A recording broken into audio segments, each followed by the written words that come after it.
Keep a tight grasping handle on the emotional stuff. Cause you're worth more than enough. I've had habits of being dramatic, just damage that even balance of what should be a companion.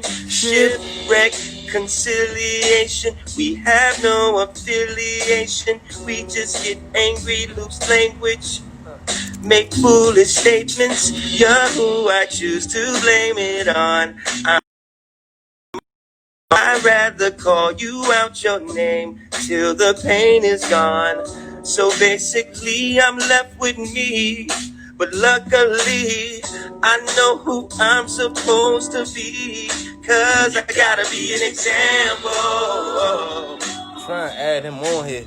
Yeah, for the one I love. How do I do this? Keep a tight grasping handle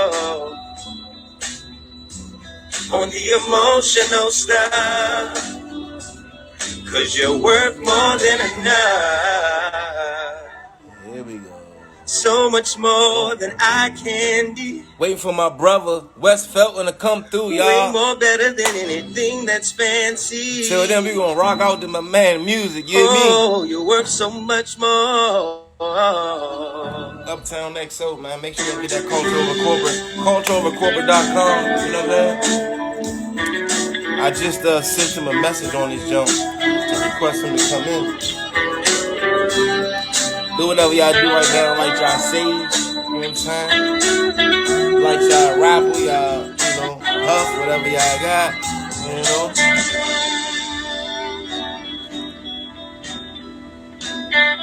Waiting on my brother W. Ellison Felton to come in. Meanwhile, we gonna check out some of his music. He's in a group with Raheem Devon called The Crossroads. If y'all don't know about The Crossroads, definitely check The Crossroads out. Him and Raheem Devon, they got a group, an album, and everything. Oh. Waiting on my brother right now. Seen it all before. There you go. The same old story. This is one of my favorite joints right here from you, brother. This is what she told him. She said, if you wanna love me all the way. Hey, this is one of my favorite joints right here. That's what she said. If you're gonna love me all the way. Hey, Slim. Yo, what up, man? I do some things, man. Yeah, look. We definitely next week we need you need to come over and record. No doubt. What's up with you, man? How you trying to kind of like do this, man? Man, let's just vibe out, man. Talk about I know you wanted to get me on your joint and you had some questions for me, so I got some questions for you, so we can go back and forth with it. You know what I'm saying? We can play some new records. If you want to do that too, you know? Yeah. Some unreleased stuff. And but I was telling the people before you got on about how you was doing a lot of music, you know what I mean, back in the day, and then you had the Crossroads, and I was going into that, and then you came on. Tell the people, man, about yourself right quick, man. Well, I'm from DC. I'm from Northeast DC. Right? I'm from over in by 58th. They call that I guess they call that whole area Deanwood now. Right. But yeah, like I'm from over there. My dad was a jazz musician named Felton, and he was original soul searcher. He played the organ and keys on all those early Soul Searcher albums before they became Chuck Brown and the Soul Searchers. Okay. And that's it, man. That's gangster. I went to DC public schools my whole life. Okay. And yeah, man, I after I finished studying acting at Carnegie Mellon, I came back to DC and hit the ground running. Yeah. And started doing everything that we did on U Street. Raheem Devon and I like linked up at this event that I used to do called Groove Gumbo. Where at? Where was that at? We used to bounce around to different venues, but at that time it was at this spot called Flamingo that eventually became the Saint. Okay. The Saint over on 14th Street. On 14th Street. That's what's like up, 14th man. and Church. I be trying to tell people that like DC is like a world within a world, right? So it's like if a person was on the surface level, right, and they just come into DC, they wouldn't really know the go-go spots. You know what I'm saying? That's like the first step into the underground is the go-go. You know what I'm saying? Yeah, absolutely, man. The second step into the underground was where me and you bump, you know what I mean? Cross paths at. You know what I mean? Like bar none. That's like a lot of people that go to the go-go every week. And it's, you know, true Washingtonians, a lot of the true Washingtonians don't even know the depth or the dimensions of the underground, the layers of the underground that we got here. You know what I'm saying? You know them go-go spots where it be packed out, lit. It didn't even have to be no promo like that.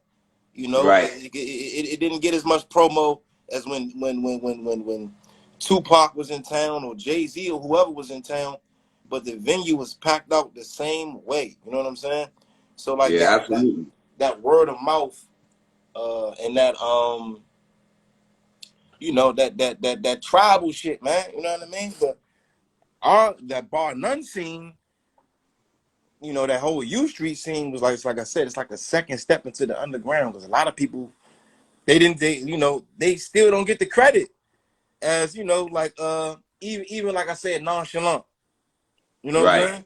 Like she's not gonna be perceived as like a big G in the city. You feel what I'm saying? Right. Like she may not ever get that credit like that, you know what I mean? Because she wasn't on the first step. She was on really on the second step. You know what I'm saying? And we wasn't a rap city. Like anti-New York, everything, even hip-hop, you know what I'm saying? Right. But what me and you do have in common is that we are both the sons of jazz musicians. Oh, that's dope. You know, my pops played in with Gil Scott-Heron. He played drums in the GHS band, Gil Scott-Heron band. So, you know, that for the people that's watching, that's that, you know, that phrase, the revolution will not be televised. You know, running around with the last poets and all that. Yeah, that was Pops, man. You know what I'm saying? That's dope, man. Well, you know, it's funny because it's interesting that you say that because Raheem, his father's a jazz musician. His father's a jazz cellist. That's and dope. Yeah, so it's like small world, man. It's like, you know, cats running, you know, people, they say that tribes, they find, although they took us from Africa and split us all over the world, we'll find, you know, they say the tribes find ways of finding each other. You know what I'm saying? Exactly. Now, what I want to ask you is, how do you feel, right, about the current state of DC rap, DC hip hop, to where, because you was there in the beginning, dog. You know what I mean? Like before, it was a phrase called DMV. You was there. You know what I'm saying? I'm talking about in the, you know, it's almost like you was one of the stars there before the universe began. You feel what I'm saying? Right. Before the Big Bang. Right. You were your stardom was present. Like you had a presence here. You know what I'm saying? Right. You, Raheem, like real live. Like talk about that evolution. You know what I'm saying? From back then, because you got to witness a lot, and you got to see the whole evolution of this DC musical universe before its Big Bang. You feel what I'm saying? Well, it's important that people know that rap wasn't always cool in DC. Right. Okay. I can at least speak in terms of for myself growing up and being like the kid in the talent shows or whether it was at Fort Lincoln or Alice Dill or whatever point in my my school life in DC, rap wasn't like cool. It got cooler over a period of time, because DC was still very much a heavy go-go and also punk rock though. And see, So you know what? That's the a lot of first people step into the underground. yeah, like a lot of people don't know that the early stages of a lot of the punk rock scene here in DC and the go-go bands, they used to play together all the time at Wilson High School, right? and at Madam's Organ, a venue called Madam's Organ. And this is when it was like before the Madam's Organ that is known now. It was down the hill at a spot that became Common Share after that. Okay. And now it's some other bar. But that's why a lot of times people don't necessarily understand or feel like that bounce beat thing. That's kind of like the newer generation. Right. Like a lot of people who like that pocket go, who Chuck Brown, the Foundation, they tend to not like that, because unless you were around or you went to school at Uptown somewhere, or you were just into that scene, yeah, you wouldn't realize that that's just kind of history repeating itself. Because if you listen to a bounce beat, if you speed it up, it's punk rock. So it's basically almost like a slowed down. It's a slowed down punk rock. I feel that. I feel that. And so because punk rock and go-go were like in their evolution, and that they're like at crucial times in those particular genres of music that were being produced out of DC, right? They couldn't but help but influence each other. You know what I'm saying? Yeah. So anyway, so as you speed up now, many years later, now you got rappers galore in DC. What I will say though is that it's not a lot of good ones. Right. What are some of your favorite from like the new generation that like is new? What do you say? I'm weird, man. Like it can my be son, like from the gold length, I guess status, yeah. Well, all the way down to the. I like Gold Link. For me, I like YB and Corday. You know what I'm saying? But at the same time, I still consider you and Aleem. I consider y'all like those people for me. You know what I'm saying? I've always been one of those artists. Like, I'm from DC in the sense where I'm from DC, so yeah. Because I know what we have here, yeah, I know I don't gotta go outside or go far to get those. You know what I'm saying? Like, anybody that knows me, or if anybody checks out any of my catalog, like, to be honest, like, you might be the only rapper that like from DC that like appears on my shit like multiple times. I appreciate at different points, at different stages in my life, different stages in your career. That's just because I identify. I'm jazz in a sense, like Quincy Jones, when he spotted like Ray Charles, or when Quincy do, you know what I'm saying? Them cats, if you notice, although they are known by a larger group of people or by the globe, their circles are small. Okay. When you look at their stories, when you look at those movies or those documentaries about their journey, you'll notice that, okay, I noticed there's a certain amount of people, or those certain people were consistently around them. And I just believe that,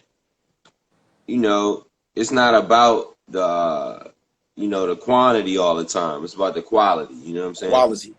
That's what I respect about the artists that came, I guess, from our era, and I guess that me and Aleem's era, I guess that era that came around, the group of artists that came out around like 2009, 2010ish, as far as like having that buzz in the city. We were like the last we was like a tail end of that wave of artists from that era that I guess had that appreciation for, I guess, jazz, live instrumentation, even doing our thing on the old Black Broadway, U Street. You know what I'm saying? We had to be constantly reminded of it, even with the gentrification, how they put the what's that condo they built across from Bar None, Pure Lounge?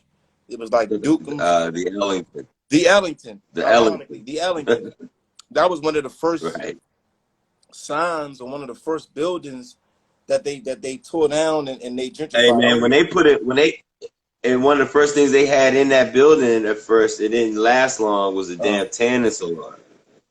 So you knew once they put a tanning salon on U Street, it was a wrap. They was trying to go hard, like, dang, you know like, what I'm saying? damn. Like, we want a different demographic here. Now what I will say, I often say this though, I do regret, at times, I won't say regret.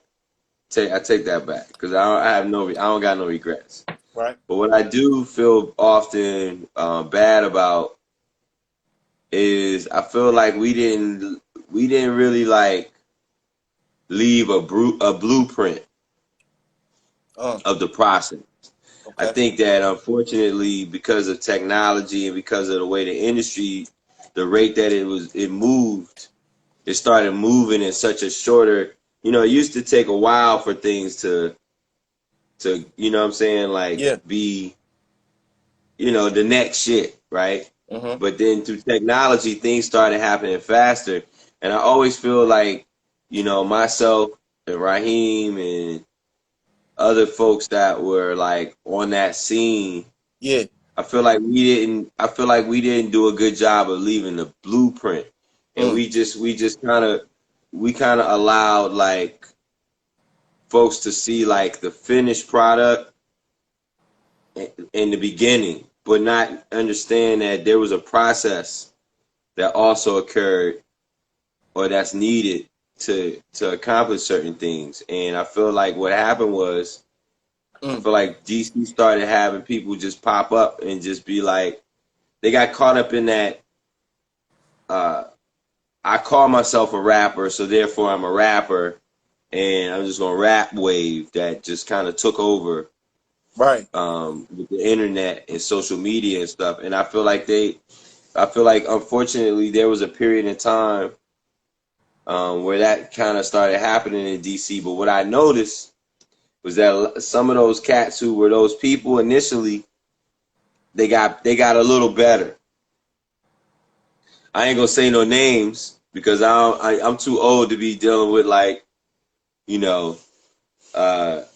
some of these younger cats. But there's one dude. I used to tell people all the time, like, yo, my ex-girlfriend, I used to always say to her, because she had younger kids who listened to all of this shit, right?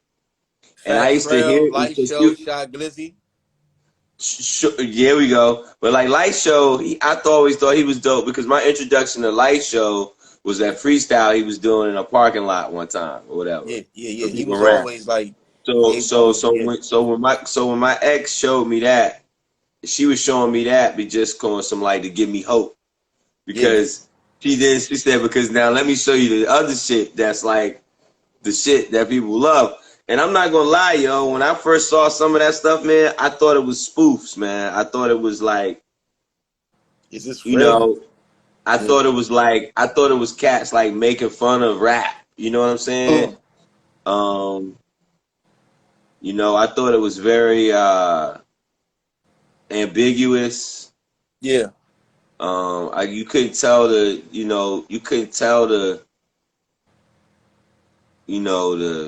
it was ambiguous. That's what I'm gonna say. Almost like watching the training wheels slowly come off as the artist progresses. You know what I'm saying? And watching. Yeah, but some of that shit was whack, nigga. Like the way them niggas was rapping and the way they was like, some of the shit they was saying, I never thought like I would see a day when DC artists would kind of start doing that. I grew up in a time period. I'm a little older, so I grew up in a DC where we weren't followers. You know what I'm saying? We were like, you could go anywhere in the world and people could spot you and be like, "Oh, you from DC?" Yeah. You know what I'm saying? Based on what we got on. You know what I'm saying? But yeah, what you have on. You know, we talking about sometimes. A white T-shirt, some Guess jeans, New Balance. and Yeah. Yes, jeans. or some penny loafers or something. You know what I'm saying? Like niggas Right. always had DC niggas just always had a different. Different flavor. We was wrong We on were our cool with shirts, being hats. ourselves. And then I feel like, because the internet started bringing everybody closer in terms of parts of the world and parts of the country, people started seeing more things that they could feel like maybe they could identify with, and they would grab onto those things because maybe those places and those things were getting more love and recognition than DC was. Okay. So it's the whole the grass is greener kind of thing. You know what I'm saying? Right. But what I will say, I'll say, like, for example, like that guy Shy Glizzy, he got better. Right. I was about to say that. Like, You know what I'm saying? Like, that's an example to me. Yeah. Like, and I'm not I'll admit that. What's the other dude? The one that can't stay the fuck always out was of. dope, but he got better. He always was dope to me. Yeah, well, I remember him. Better. But he put in his work. I remember him. He pop up down at the spot, bar none, when you started running that joint. Yeah. But what I was gonna say is, there's the other cat, man. What's the cat? The one that can't stay out of jail, man. And I feel bad because I've heard since then, I can hear people who really literally took his shit. He used to run with them niggas, the Thrax niggas. He was like a crew. He was part of this crew called Thrax. I know what you're talking about. I can't even remember his approach is very like you know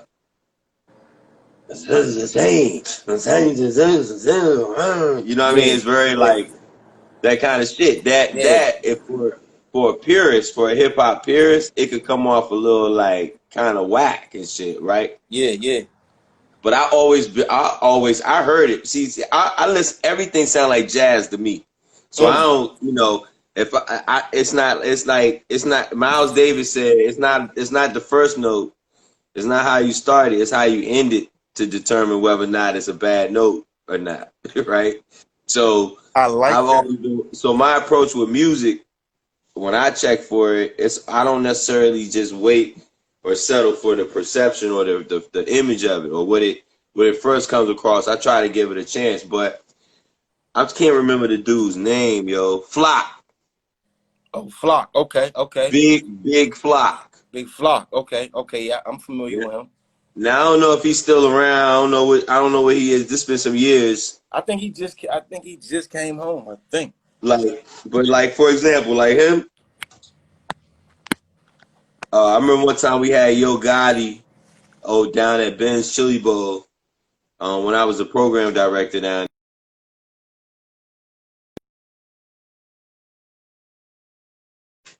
And I made it possible for them to meet each other. You know what I'm saying? Because his team wanted to meet meet him and vice and so forth. And I remember Flock being real cool, real modest dude. Right.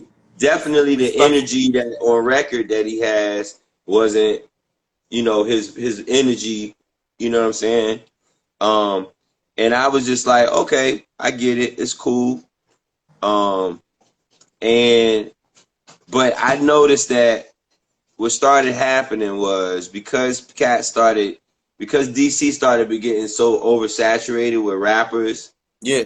And it created like this like smoke screen that allowed other people that's not in DC to once again like bite niggas that are like, innovative, or what I'm saying? You started hearing these guys kind of pop up you know, Right. with their own little sounds, you know. So that guy, Big Flock, I heard him. I've heard other people's records that where I could tell, like, yo, this guy. I remember years ago. This guy. This is his rap. This is his style. This is his approach. And that's the risk and the gamble you take in this industry if you don't have patience. Mm. You know, I know you can get a little buzz, you can get some little notoriety, Yeah. and then because the money may not come fast, or which you know what I'm saying, the superficial rewards of it, you know, it can put the pressure on motherfuckers where motherfuckers either going to go back to that 9 to 5, or they want to go back to them streets or Or whatever. they may even start changing the style of the way they really want to make music, to try to make music to try to speed up their success, whatever their Oh perception yeah, of success absolutely. is. You know what I'm saying? Yeah, absolutely. But let So me ask you this though, yo. yeah, Like, yeah. what age was you when you decided you wanted to be a rapper? I was about 14, and my mother's boyfriend, right at the time, uh, was a stand-up guy. He lived on Peabody Street, not too far from Paul Junior High School, right? Mm-hmm. And we moved, and he gave me a boombox, and in that boombox was a tape, and it was like a dub. You know what I'm saying? So it didn't have Mm-hmm. no label on it. You know, this is one of the dubs you buy at the store. It has a label that you can write on it for the old school. You know what I'm saying? For the old school folks out there. So like once I pressed play on the jump to see what it was, if anything was on it, it was Biggie, his first project, Ready to Die. So I was like, damn, like I was on some Tupac shit. Like I fuck with Pop, you know what I'm saying? Like, but really, like, whoa, like when I heard that album, and at the age 14, I guess I was active enough in the street enough to be able to really digest, understand what he was saying in his raps. Mm-hmm. You know what I'm saying? At that time, because the album came out in '93 or something like that. I was in third grade in '93. You feel what I'm saying? So Nigga, go ahead, man. You making me feel super old. right. So like when that album came out, I was like, I don't really get it. But when I heard it later on in life, like a lot of albums, when I heard it later on in life, it changed my life. You know what I'm saying? Back Mm-hmm. then, I was growing up, I was on some Michael Jackson shit. You know what I'm saying? Like Michael Jackson was the greatest artist alive ever, period.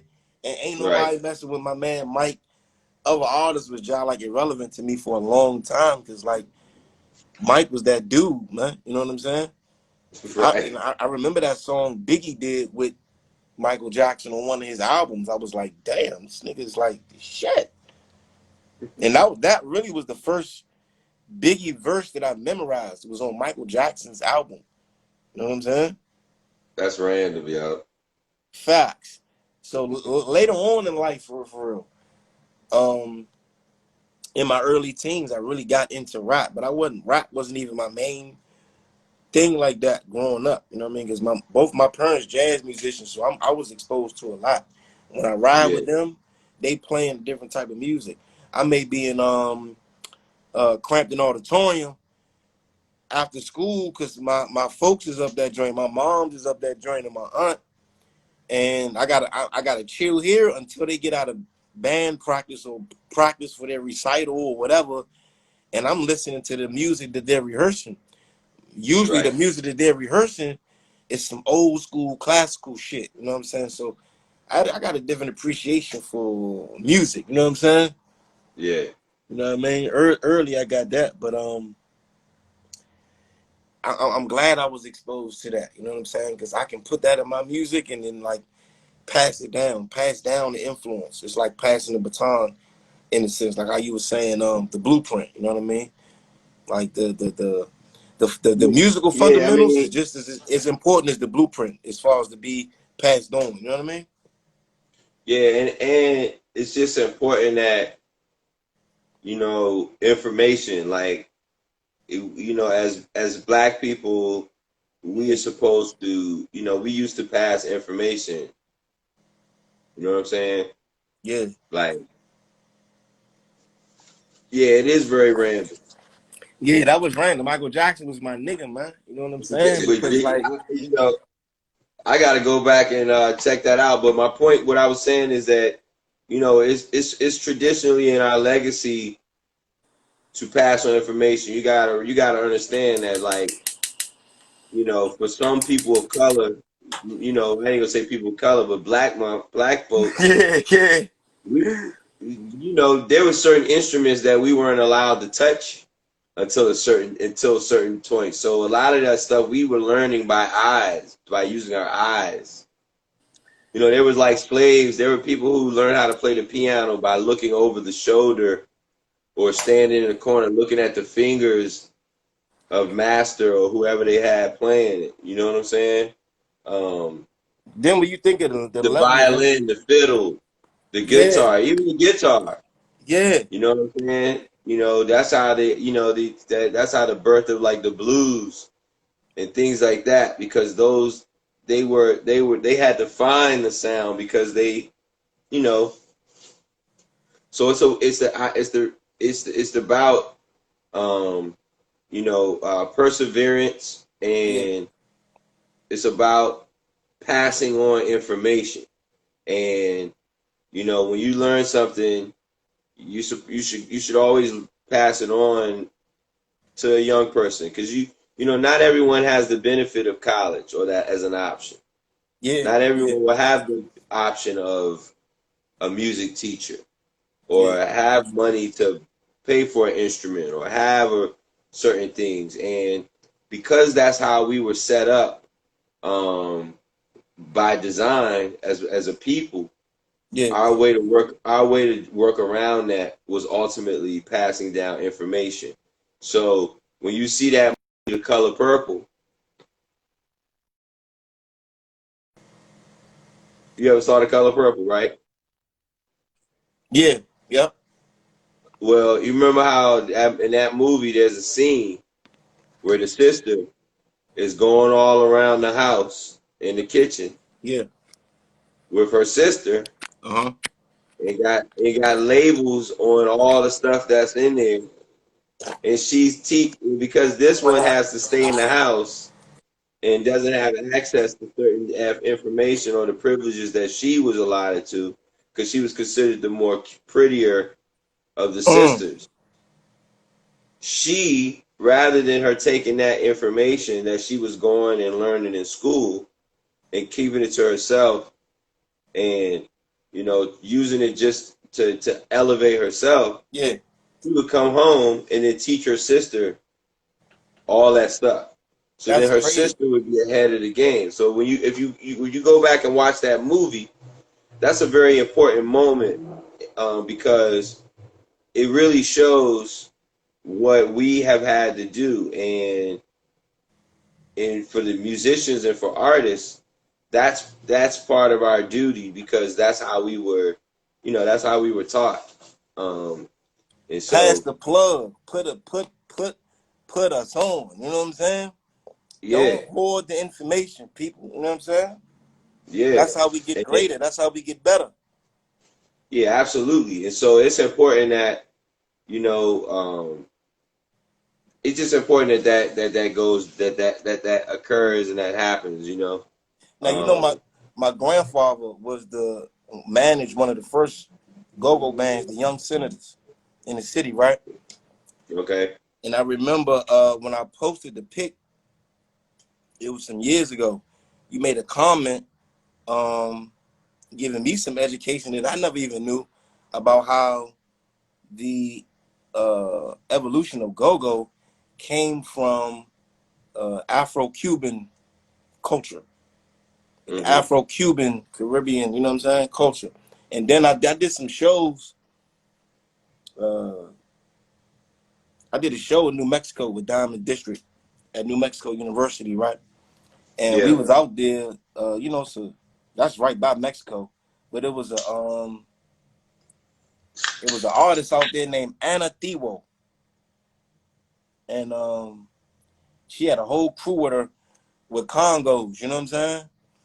And that's when I realized what you was talking about. Like, damn, no, okay, all right, bet, okay, Tito Puerte and all that, and the whole Sheila E vibe, and the okay, bet, okay, I see that. You know what I'm saying? Mm-hmm. So it's like when you have that information as individuals, and you just accumulate information, and you as musicians becoming connoisseurs of new information, because the new information is how you can make a new thing. It's like having seasonings in the closet.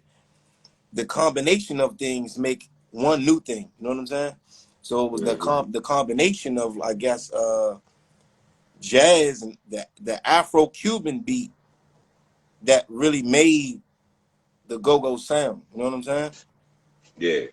So I mean, yeah, but the thing is, if you don't have, programs, or you don't have schools that are sharing this, passing on that information, then it's your job and your yeah, duty as the individual to do just like in The Color Purple, to go back and you pass that information on. You know what I'm saying? and actually, it's like it's our duty before the schools even get it, because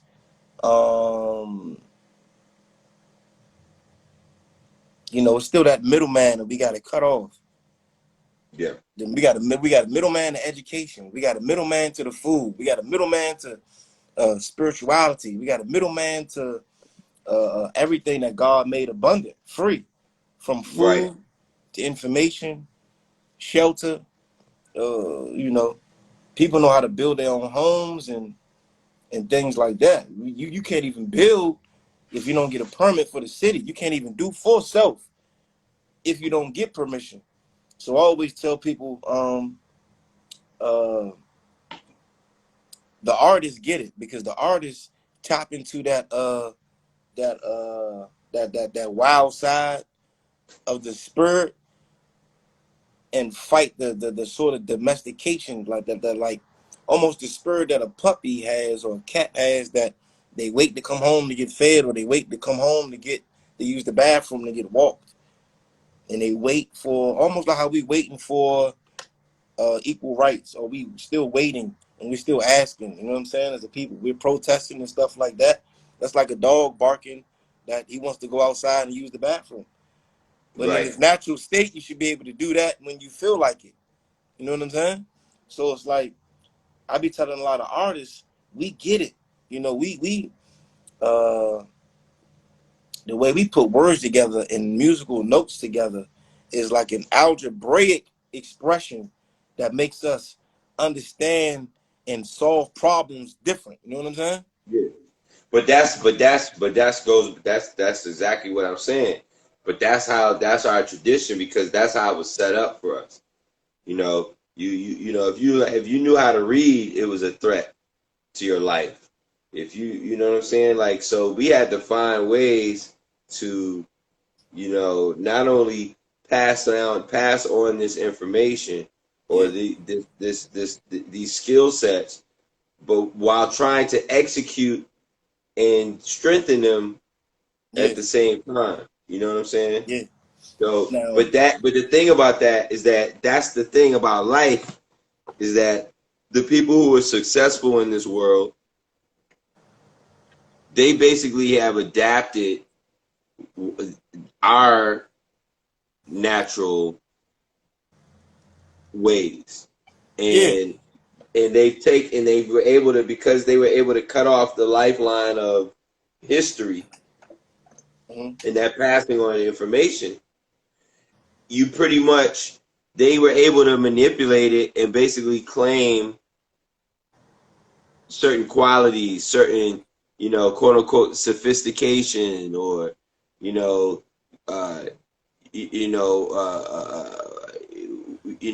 trying to think of the word, because it's offensive as hell when they say it. Basically everything that white folks say that they are now, in many ways, they took all of that stuff from other cultures, to do that. But anyway, but That is yo, their culture, basically. right. You got any so what you say, you got some music you wanna play? I do got some new music that I can play for the people. Me and Aline Bilal. Well, actually, me and Cat Brown is dropping a joint. Um, Me and Cat Brown is dropping a joint pretty soon. But Yeah, I kinda heard something like that. Is it a project or is it a song? project.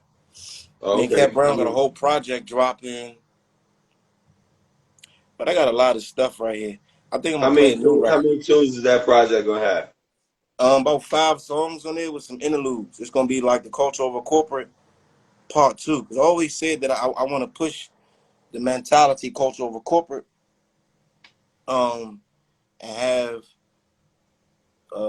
that mentality being pushed through music instead of the destructive mentalities that are pushed through music when artists are backed by corporations. You feel what I'm saying? Right. So when you see an artist backed by a corporation like Warner Brothers or Universal or one of these big corporations, they know sex sales and sex, money, drugs, guns, violence, action. You know what I'm saying? They Right. want to hear that, and that can go against even karmically. You know what I'm saying? Karmically, that can go against, and we can oppress ourselves with that. So now it's like Right. they figured out ways to have us oppress ourselves so that they can say, well, we didn't do that. Y'all did it to yourselves. And then even this moment right now, when we getting killed, they say y'all killing each other in the hood more than we killing y'all. But who set Yeah, us up for that? but They never look at that that. again, that's a technique, a war tactic called divide and conquer.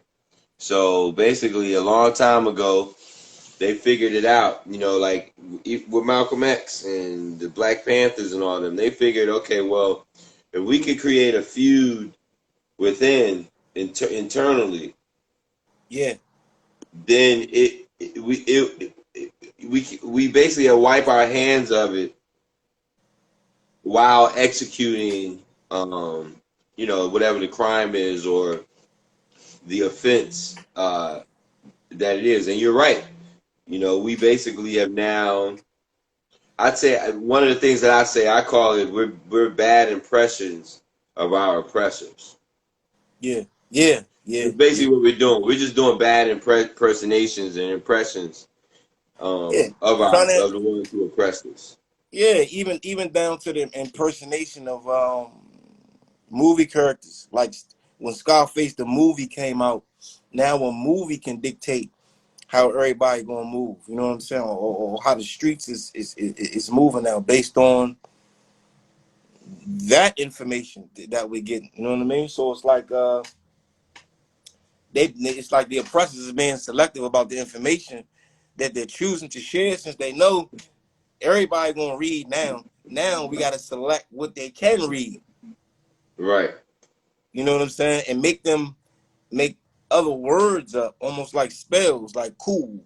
Cool is like a spell because it wasn't cool to be smart. You know what I'm saying?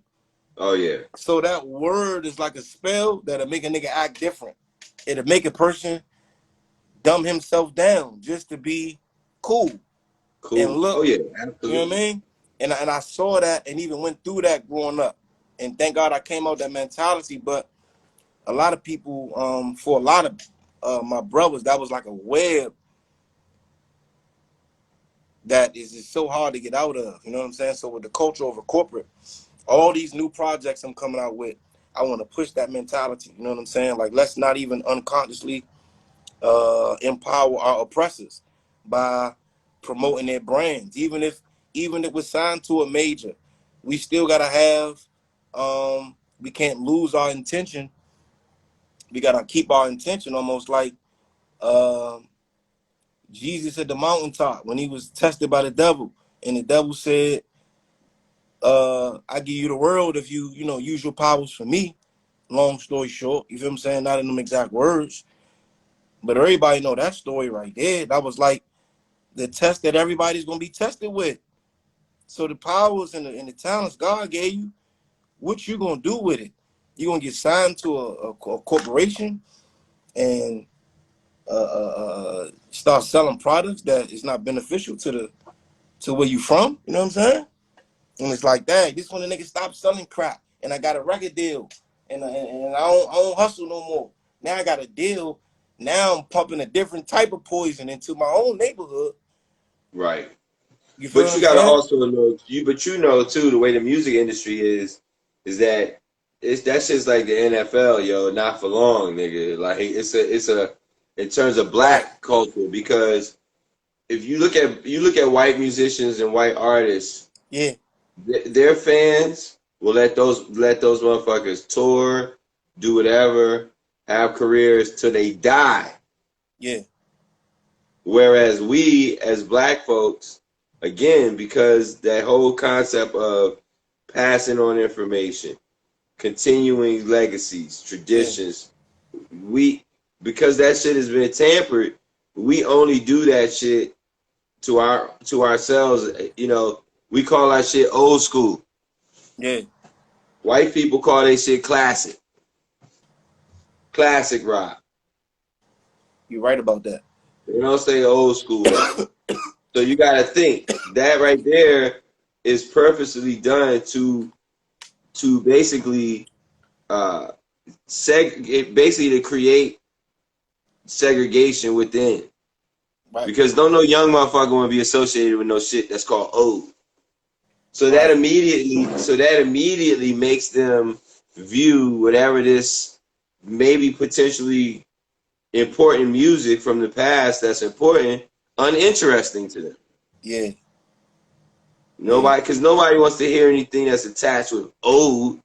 Right. But if that shit is called classic, then they can understand that, because as a child, as a black person, they maybe grew up being addicted or having a passion for classic cars or classic sneakers. So you don't have to be the most fancy or classy person to understand what the word classic is, and it impacts you somehow. Right. So that's an example of just basic 1 + 1 = 2 example of psychologically how people can kind of stop themselves. So So when like, people make those arguments about black on black crime and all that shit, that's just a person trying to just feel better about themselves for being racist. right. Because here's the thing. When somebody says uh, uh, uh, the grass is green, a person doesn't say, well, but. Right. You understand what I'm saying? It's Right. like, well, but why is it every time, like, when a black person has to bring something to the table, there's always got to be this but or Right. this, you understand what I'm saying? But whereas other people are able to live in their, whatever their truth is, or whatever, you understand? And it's accepted and it's received. How you feel about the Black Lives Matter thing downtown by the White House? About Miss Well, Bauer. I think it's dope for a couple reasons. One reason I think it's dope is because it can be seen out of space.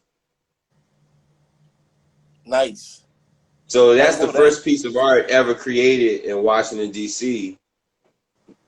That if there are aliens or whatever, and the satellites of China and Russia and whoever else, they can see that shit. Yeah.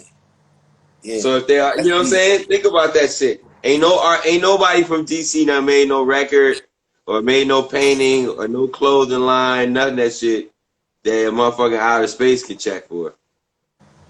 Now I just seen something that OurCity just posted about people donating to Black Lives Matter, and it's like a small percentage of the funds are actually going to where it needs to go. Well, How you feel about first that? of all, Well, first of all, in America, you have to understand you got to understand what you're dealing with here. This is America, man. So the concept of um, capitalism, that it comes in all types of forms, man. Right.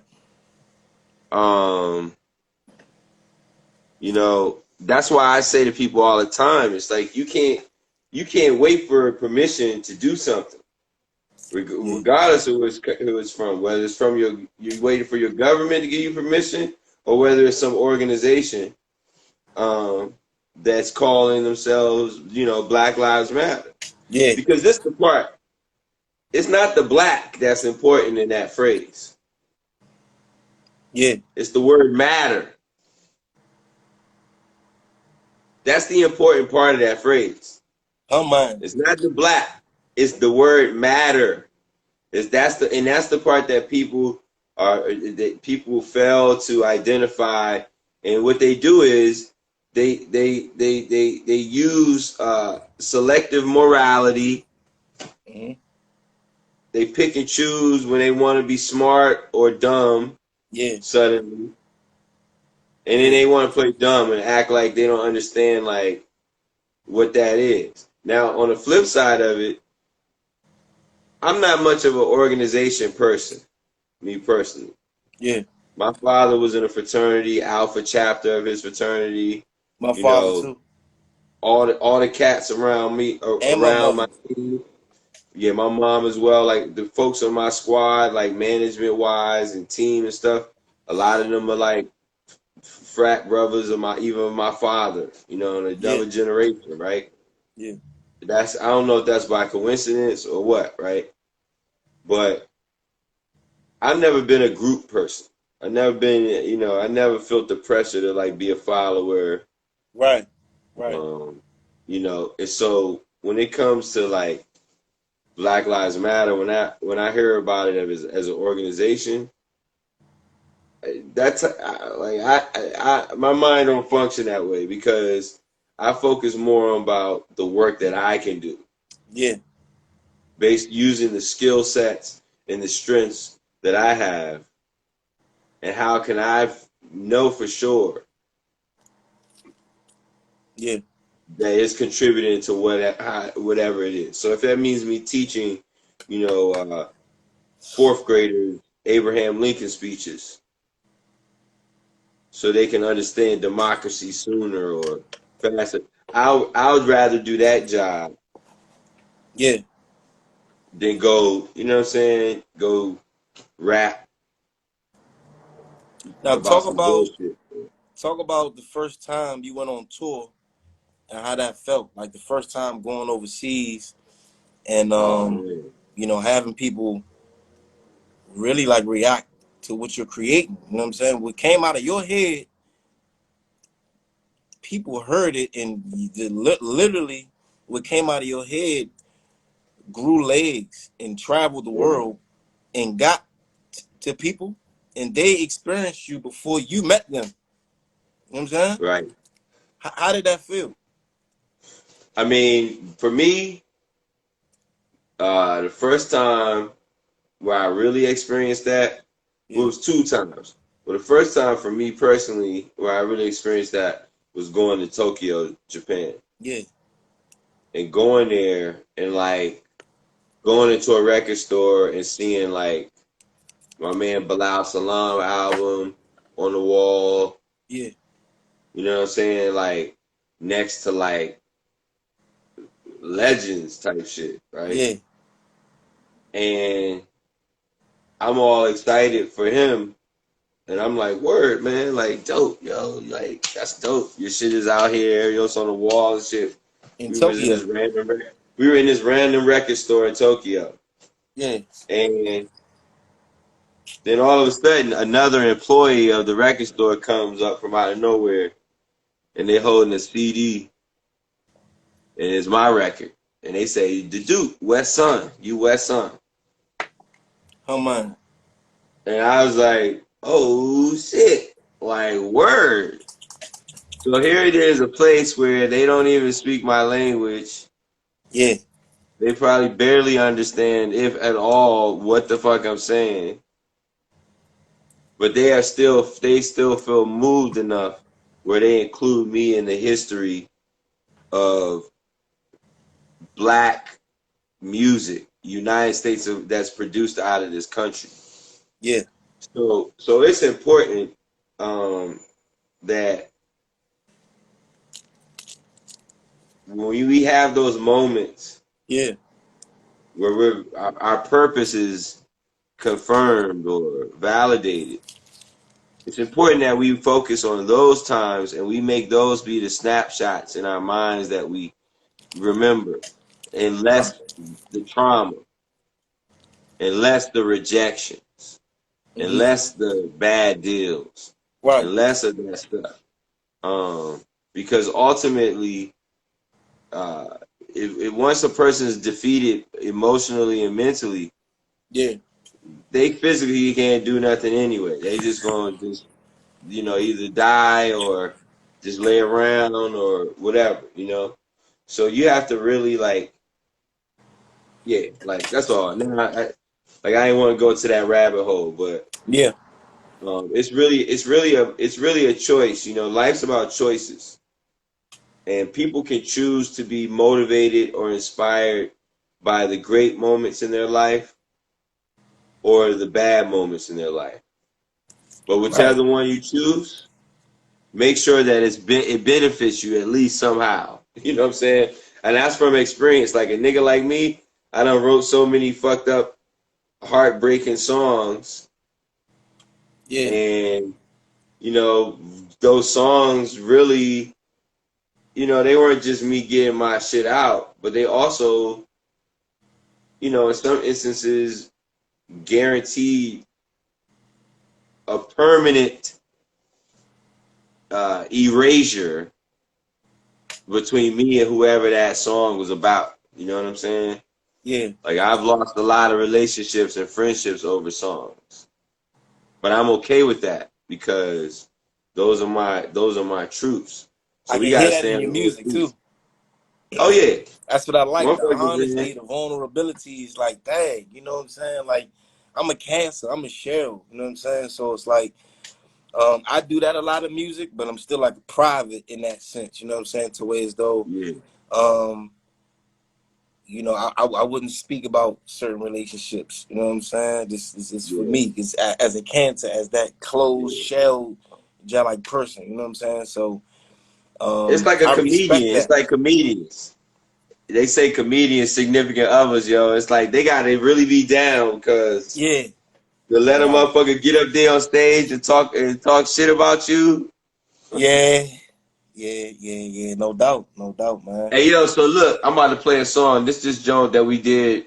Some people don't know if people ever heard this joint, but it's a joint, that Keep Your Promise joint. I like this joint right here. I love I'm that gonna say, record, bro. That's. yo, I listened back to this that shit crazy. joint, and when I reposted it, it went crazy. And it's crazy because this track is so dope because the dude who produced it Yeah. was like they chopped up the Floetry joint. Right. That's what's crazy about it.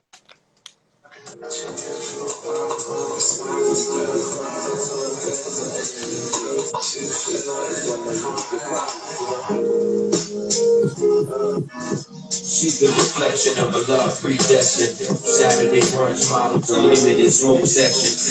Met her at a business meeting. Got to know her on the weekend. We were testing and speaking. Experienced on 4 seasons. Traveled some miles beating. Constantly teaching the language of love. We rose at a stone. Night fight like Ronan in love. The next morning.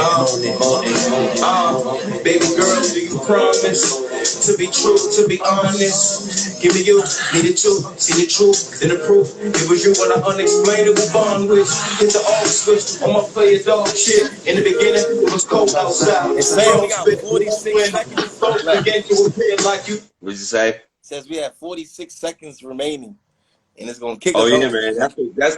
That's what happened when you ain't got that payola going on, man. It's kicking us off in now 30 seconds.